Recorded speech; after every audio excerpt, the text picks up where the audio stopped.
Log Investment 2025. За бүгдэндээ өдрийн мэндийг хүргэе. За юу ч гэсэн байгууллагын товч танилцуулъя гэж бодно. Энэ номыг бол ер нь ихэнх нь мэдж байгаа. Одоо бид нар сүүлийн 20 жилийн хугацаанд 20 гаруй жилийн хугацаанд номын худалдааны чиглэлээр үйл ажиллагаа явуулж ирсэн. 2000 оноос хойш номын дэлгүүрээ нээгээд ажиллаж ирсэн. 2006 онд бол аж ахуй нэгжүүлж бүртгэгдээд тэгээд тэрнээс хойш одоо 20 дахь жилийнхаа нүрийг үзэж байна. За тэгээ одоогийн байдлаар бол бид нар 16 салбар дэлгүүртэй нийтдээ бол ер нь бол 13,000 орчим нэр төрлийн ном гадны болон дотоодын 2600 гаруй нийлүүлэгч одоо хэвлэлийн газар зохиогч байгууллагуудын номыг бол санал болгодог. За дээр нь 5,000 орчим төрлийн соёлын бараа бүтээгдэхүүн санал болгож байгаа. За нийтдээ 90 гаруй ажилтнтай тэгээд 80,000 гаруй одоо бүртгэлтэй байнгын үйлчлүүлэгчтэй. За дээр нь байгууллагын 1100 гаруй тийм үйлчлүүлэгчтэй байнга ном нийлүүлж хамтарч ажилладаг. За тэгээ манай төв салбарыг бол ер нь бол мэдж байгаа бах. Манай одоо хамгийн угаан салбар 2004 оноос хойш энэ байрлалд үйл ажиллагаа явуулж байгаа. За энэ нь бол яг хотын Аз зэрэглэлийн бүсэд Сүхбаатарын байгаас нэг 500 өрхөө метрийн зайд байрладаг Улаанбаатар зочдод талаас 250 м орчмын зайд байрладаг. За тэгээ энд бол манай өөрийн эзэмшлийн барилга газрын хэмжээ бол 1480 м орчим квадрат талбайтай. За тэгээ ерөнхийдөө бол нөгөө хотоос тавьсан одоо стандарт дүрм шаардлагын дагуу бол ерөнхийдөө талд нь буюу 740 м квадратад одоо барилга барих боломжтой гэж үзэж байгаамаа. За энд бол газрын ерөнхий юу харагдаж байна. За ерөнхий төлөвлөлтөө бол бид нар иймэрхүү байдлаар шийдсэн. Яг түрүүний хэлснээр яг хотоос тавьсан норм стандартын дагуу одоо нийт эзэмшил газрын тал хувиас нэвтрүүлэхгүйгээр барилгаа ерөнхийдөө төлөвлөсөн. 3 тал руугаа орцох машины хөдөлгөөний орц гарцтай. За ийм байдлаар ерөнхий төлөвлөлтөө хийсэн. За тэгээ барилгын концепцийн хувьд бол ерөнхийдөө яг ойрхон байгаа зүйлээс л санаа авахыг хичээсэн. Тэгээ ном давхарлаж ирсэн ном гэсэн ийм одоо санаанаас ерөнхийдөө нэг иймэрхүү барилга байх боломжтой юм болов уу гэж бодсон. Тэгээд энэ маань одоо зураг төслийн шатанд явсаар хагаад ерөнхийдөө иймэрхүү төр төрхтэй болж хувирсан байгаа.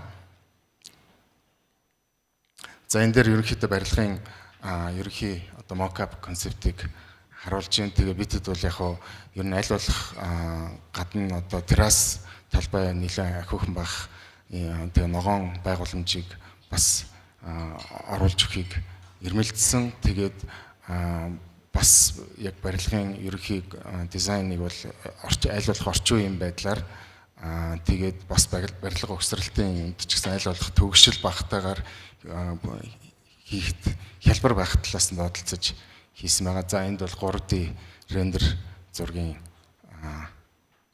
цомог харагдаж байна. За ер нь бол барилга маань бол нийтдээ 19 давхар байхаар төлөвлөгдсөн.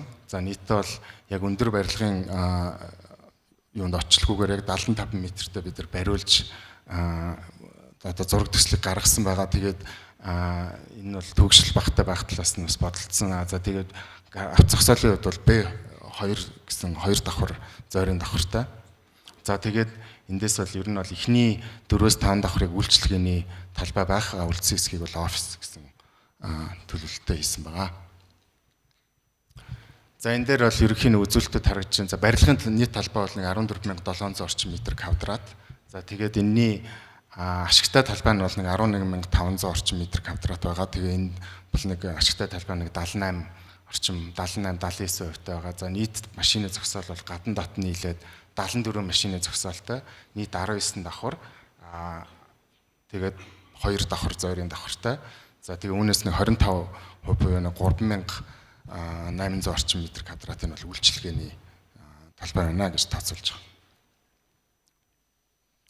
За тэгээ ер нь үйлчлэгээний талбай дээр бидний яг энэ төслийг хэрэгжүүлэх гээд байгаа одоо гол хүсэл эрмэлзэл зорилго маань бол ер нь бол яг номын дэлгүүрийг бол энэ үйлчлэгээний талбайн нэг хэсэгт нь бол нээ гэсэн ийм том зорилготой. Тэгээ ер нь бол номын дэлгүүр яагаад хийх гээд байгаа юм? Ер нь яагаад номын дэлгүүр бас хэрэгтэй байдгийн гэдэг яг бизнес гэдэг утгаар нь авах юм бол магадгүй номын дэлгүүр бол тийм их үр өгөөжтэй одоо сайн одоо юу бол биш байж магадгүй. Гэхдээ номын дэлгүүр бол нийгэмд бол маш чухал үүрэгтэй ийм зүйл байдаг. Тэгээ ер нь бол номын дэлгүүр яг бид нар ач холбогдол талаас нь яг бизнесээс гадна ач холбогдол талаас нь харах юм бол ер нь бол одоо соёлын бүтээлч салбарыг дэмждэг гол нэг юм цэг байдаг. За дээрэс нь нийгмийн харилцаа одоо хүмүүсийн ажил гэрээсээ гадна цагийг өнгөрөөх, хүр хөвгтдөг очиж өнгөрөөх. За одоо ямар ч зориггүйгээр ном үзэж те одоо цагийг өнгөрөөх ийм нэг хэсэг. Тэгээд дээрэс нь бол ер нь бол хүмүүсийн унших боловсрал соёлыг бол маш их одоо дэлгэрүүлж яадаг. Ер нь бол сүүлийн жилүүдэд нэг сүүлийн 20 30 жилд Amazon-оос хойш бол баруунд бол маш олон номын дэлгүүрүүд бол үд хаалга барьсан жижигээс ахуулаад том одоо та бүхэн мэдж байгаа бол Borders гэдэг Америкийн хамгийн том сүлжээ дэлгүүрээс дампуурч исэн. Тэгээ тэрнээс хойш бол ер нь бол ямар нэгэн байдлаар энэ номын дэлгүүр бол заавал нийгэмд байх ёстой гэдэг байдлаар төрөөсөн ч гэсэн одоо хэвлэл нийтлэгчтэй холбооноос ч гэсэн ер нь энэ дэлгүүрүүдийн үйл ажиллагааг бол маш их дэмжиж тэгээ ер нь сүүлийн жилүүдэд бас сэргэх хандлагатай байдаг. За тэгээ ер нь бол хотод бол тийм нэг амьд уур амьсгал хүн төвтэй ийм амьд уур амьсгалыг бий болгодог. За дээрэс нь мэдээж хэрэг номыг бол нэг ийм олон нийтэд хүртээмжтэй байлгах, тэгш хүртээмжтэй байлгах. За тэгээд одоо юу гэдэг нь зарим зохиолч уран бүтээлчдийн номыг одоо онлайнаар бол хүмүүс чинь нэг алгоритмаар л ном санал болгодог бол яг номын дэлгүүрт хүн маш санамсаргүй тийм байдлаар spontaneous байдлаар номыг одоо нээж олох тийм номтой нөхөрлөх боломжийг олгодог гэдэг утгаараа энэ номын дэлгүүр бол маш ач холбогдолтой байдаг. Тэгээд ер нь бол яг хуу манад бол яг энэ номын дэлгүүрийн энэ концептыг бодож одоо төлөвлөж хэрэгжүүлсэн ийм барилга ер нь үйл хөдлөх гэж бол бараг байхгүй. Тэгэхээр бид нар анханасаа ер нь яг энд манай энэ байршлын үед ч гэсэн ихтэй сургуулиудын дунд за боловсрол соёл шинжилгээ ухааны яамтай ойрхон ийм байгаагийн үднээс бол энд маш их тийм энэ дээр анханаас нь энийг төлөвлөж бодож хийх юм бол магадгүй үйл хөдлөх хувьд ч гэсэн маш одоо өрмөц онцлог ийм бусдаас ялгарах юм шин чанартай болж чадах болов уу гэж бодож байгаа. За тэгээд бэлтгэл ажлын хувьд бол бид нар ерөнхийдөө бол архитектур төлөвлөлтийн даалгавар болон эскиз зураг бол бүрэн батлуулсан. За одоо бол техникийн нөхцөлийг авах одоо шатанд явж байгаа. Тэгээ одоо бол байгаа газар дээр бол нөгөө хуучин үйл хөдлөх хөрөнгө байгаа. Тэгээ тэрний техникийн нөхцөлийг одоо нэмэгдүүлэх байдлаар явах юу байгаа. За ажлын зураг бол эхлээгүй. За төслийн санхүүжилтийн хувьд бол бид нар ерөнхийдөө 15% хүртэлхүйг өөрсдийн нөөц бололцоогоор бол гаргана гэж төлөвлөж байгаа. Тэгээд цааш тэрнээс үлдсэн хэсгийг нь бол ер нь бол энэ байгууллагуудтай хамтарч санхүүжүүлэх төсөл байгууллагуудтай хамтарч одоо бий болгоно гэж төлөвлөж байгаамаа.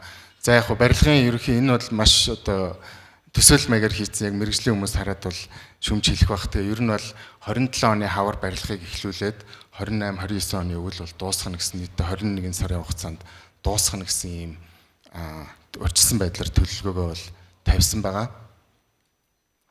За тэгээд ерөнхийдөө бол бидний зүгээс одоо хамтарч ажиллах байгууллагуудын хувьд бол бас девелоперууд, туршлагатай девелоперууд, за төслийн санхүүжүүлэгч байгууллагууд одоо ÜЗК, ТОМК, тэ юу гэдэг банкуд болон мөн барилгын одоо материал үйлдвэрлэгч, нийлүүлэгч байгууллагуудтай бол энэ төсөл дээр хамтран ажиллах юм сонирхолтой байгаа. Анхаарал тавьсан баярлалаа. Log Investment 2025